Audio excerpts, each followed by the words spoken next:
রাজীব কুমার কালকে বিজেপিতে আসতে পারবে না বা বিজেপি রাজীব কুমারকে কোনোভাবেই নেবে না। এটা দায়িত্ব নিয়ে বা বুকে হাত দিয়ে কোনো বিজেপির রাজ্যের নেতা, এই রাজ্যের নেতা, তাদের হাতে তো এই সমস্ত বিষয় থাকে না। এগুলো দিল্লির নেতারা সিদ্ধান্ত নেয়। অমিত শাহ যদি বলে দেয়, মোদিজি যদি বলে দেয় যে রাজীব কুমারকে নিতে হবে, রাজীব কুমারকে তোমাদের সল্টলেকের পার্টি অফিসে ডেকে সেখানে ঝান্ডা ধরিয়ে জয়েন করাতে হবে বিজেপিতে, তাহলে শ্রমিক ভট্টাচার্যের তো ক্ষমতা নেই না করবে। বিজেপির কোনো রাজ্যের নেতার ক্ষমতা নেই যে অমিত শাহকে না করবে। নমস্কার, আমি দিবাকর, আপনারা দেখছেন জাগরণ বাংলা। আজকে যে বিষয়টা নিয়ে আপনাদের সঙ্গে আলোচনা করব, কথা বলবো, সেটা হচ্ছে রাজীব কুমার কি এবার বিজেপি জয়েন করতে চলেছে না। এটা কোনো গুজব নয়, একেবারেই এই সম্ভাবনা রয়েছে। গতকালকে দিল্লিতে কাকুলি ঘোষ দস্তিদারের সঙ্গে রাজীব কুমার দীর্ঘক্ষণ আলোচনা করেছে। এখন বন্ধ ঘরে কি বিষয় নিয়ে আলোচনা হয়েছে, কি বিষয় নিয়ে কথা হয়েছে, সেটা তো আমার পক্ষে জানা সম্ভব নয় বা অনুমান করে বলা সম্ভব নয়। তবে ক্রিকেট, ফুটবল বা ক্লাইমেট চেঞ্জ নিয়ে তো আলোচনা হয়নি, নিশ্চয়ই রাজনৈতিক বিষয় নিয়ে আলোচনা হয়েছে। তাই প্রবল সম্ভাবনা রয়েছে যে এবার রাজীব কুমার বিজেপি যোগ দিতে পারে, বিজেপিতে জয়েন করতে পারে। কাকলি ঘোষ দস্তিদার বর্তমানে এনসিপিআইয়ের নেত্রী।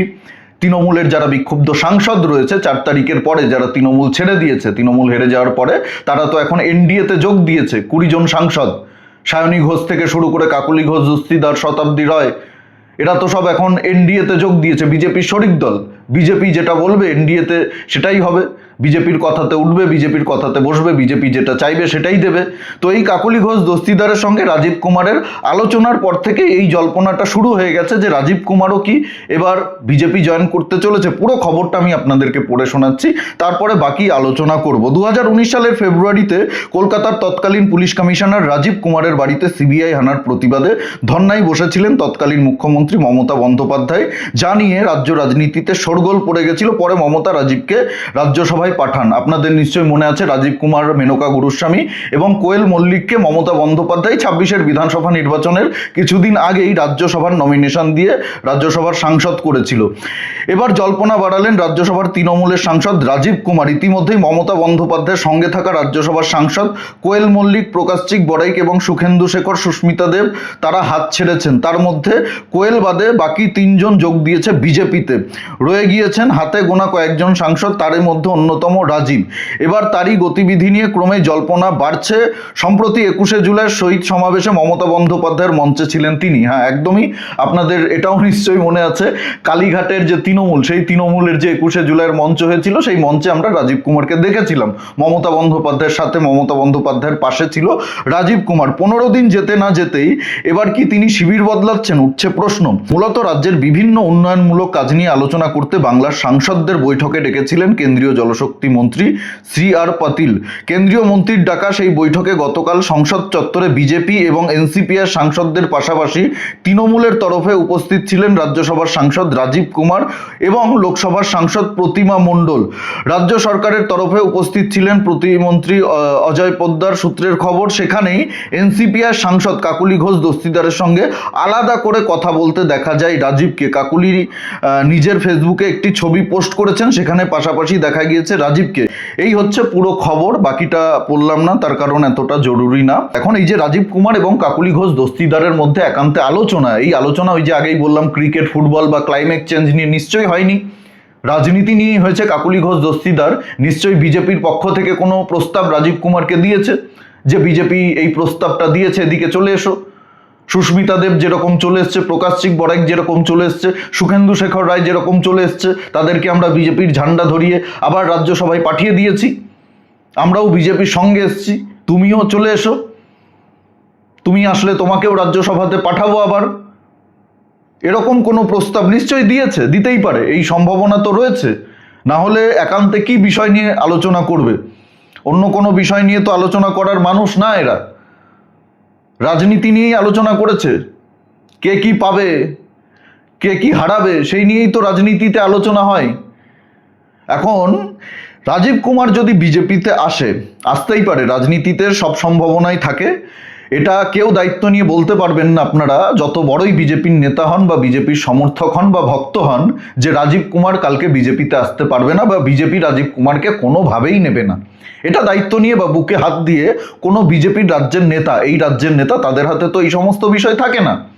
এগুলো দিল্লির নেতারা সিদ্ধান্ত নেয়। অমিত শাহ যদি বলে দেয়, মোদিজি যদি বলে দেয় যে রাজীব কুমারকে নিতে হবে, রাজীব কুমারকে তোমাদের সল্টলেকের পার্টি অফিসে ডেকে সেখানে ঝান্ডা ধরিয়ে জয়েন করাতে হবে বিজেপিতে, তাহলে শ্রমিক ভট্টাচার্যের তো ক্ষমতা নেই না করবে। বিজেপির কোনো রাজ্যের নেতার ক্ষমতা নেই যে অমিত শাহকে না করবে, দিল্লির নেতাদেরকে না করবে। স্বাভাবিকভাবেই তারাও এটা করবে যেটা নির্দেশ আসবে দিল্লি থেকে, বৃহৎ স্বার্থে, দেশের স্বার্থে, রাষ্ট্রের স্বার্থে, বিল পাস করানোর স্বার্থে। তো আমি তো এটা আগেই বলেছি যে বাকিদের কেন নেওয়া হচ্ছে না। রাজীব কুমারের প্রয়োজন রয়েছে, তাহলে ওই যে কি নাম সুপ্রিম কোর্টের আইনজীবী যাকে পাঠালো রাজীব কুমারের সঙ্গে, কোয়েল মল্লিকের সঙ্গে, মেনকা গুরুস্বামী, তাকেও নেওয়া উচিত। সে কি অপরাধ করেছে, সে কি দোষ করেছে, তাকেও সুযোগ দেওয়া উচিত। এদিকে কল্যাণ বন্দ্যোপাধ্যায় লোকসভার সাংসদ, মহুয়া মৈত্র, অভিষেক বন্দ্যোপাধ্যায়, বিজেপি যদি ক্ষমা করে দেয়, বিজেপি যদি এনসিপিআইতে নিয়ে নেয় অভিষেক বন্দ্যোপাধ্যায়কে, তাহলে তো আর অভিষেক বন্দ্যোপাধ্যায়কে এই বিদেশে যাওয়ার যে চেষ্টা চালাচ্ছে সেটা তো আর করতে হবে না, বিদেশে পালাতে হবে না, মাথা উঁচু করে ঘুরতে পারবে। বিজেপিরও একটা ভোট বাড়বে। বিজেপি যে বিলগুলো পাশ করতে চাইছে সেই বিলগুলো পাশ করাতে পারবে বিজেপি। তো এতে তো বিজেপির লাভ, এতে তো এনডিএর লাভ। বৃহৎ স্বার্থে তো এই ছোট ছোট ভুলগুলো ক্ষমা করাই যায়। কি আর এমন পাপ করেছে এরা, কি আর এমন অপরাধ করেছে? রাজীব কুমার ওই সারদার টাকা পয়সা চুরি করার ফাইল সরিয়ে দিয়েছে, ডায়েরি ফাইরি সব সরিয়ে দিয়েছে, মমতাকে বাঁচিয়ে দিয়েছে, গরিব মানুষগুলোর টাকা পয়সা যারা মেরেছে তাদেরকে বাঁচিয়ে দিয়েছে। এগুলো তো খুচরো পাপ, এগুলো কোনো তো বড় পাপ নয়। অভিষেক বন্দ্যোপাধ্যায় টাকা পয়সা চুরি করেছে, বিভিন্ন জেলা থেকে কয়লা বালি গরু সব পাচারের টাকা পয়সা, চাকরি চুরির টাকা, সব টাকা অভিষেক বন্দ্যোপাধ্যায় দুবাইতে ইনভেস্ট করে রেখেছে, আমেরিকাতে ইনভেস্ট করে রেখেছে। এটা তো নতুন কিছু নয়, ভারতবর্ষের ইতিহাসে অনেক রাজনৈতিক নেতারাই করেছে। তো বড় স্বার্থে, দেশের স্বার্থে, বিল পাস করানোর স্বার্থে এদেরকে কেন ক্ষমা করা হবে না? সায়নী ঘোষকে যদি ক্ষমা করে দেওয়া যায়, মহুয়া মৈত্রকে কেন ক্ষমা করা যাবে না? রাজীব কুমারকে কেন ক্ষমা করা যাবে না? যেতেই পারে। তো এটা একেবারেই সম্ভাবনা রয়েছে, যেহেতু খবরটা সামনে এসছে। আর এটা তো কোনো গুজব নয়, খবর যেহেতু হয়েছে নিশ্চয়ই কোনো গল্প আছে, গল্প হচ্ছে, গল্প চলছে, কোনো আলোচনা চলছে, কিভাবে কি হবে, একরকম দর কষাকষি চলছে। তো এটা যদি হয় আগামী দিনে, বিজেপি সাধারণ কর্মী সমর্থকদেরকে বলবো, অবাক হবেন না, ভেঙে পড়বেন না, এ তো সবে শুরু। যতই ওই শ্রমিক ভট্টাচার্য বড় বড় কথা বলুক না কেন, বিজেপির নেতারা বড় বড় কথা বলুক না, চুনোপুটির ওই মণ্ডল সভাপতি কয়েকজনকে বরখাস্ত করে, সাসপেন্ড করে বার্তা দেওয়ার চেষ্টা করুক না কেন, উপর লেভেলে এগুলো হবেই। বিজেপি নেতারা, সাংসদরা এগুলো করবেই। নদিয়াতে কিভাবে জেলা পরিষদ দখল করলো বিজেপি দেখেননি? শ্রমিক ভট্টাচার্য তো বলেছিল যে এইভাবে আমরা কোনো জেলা পরিষদ, আমরা কোনো পৌরসভা, কোনো পঞ্চায়েত দখল করব না, আমরা ভোট হবে, ভোটে জিতে দখল করব। তাহলে কিভাবে নদিয়াতে তৃণমূলের মেজরিটি থাকা সত্ত্বেও বিজেপি সেখানে দখল করে নিল, জেলা পরিষদ বিজেপির দখলে চলে গেল?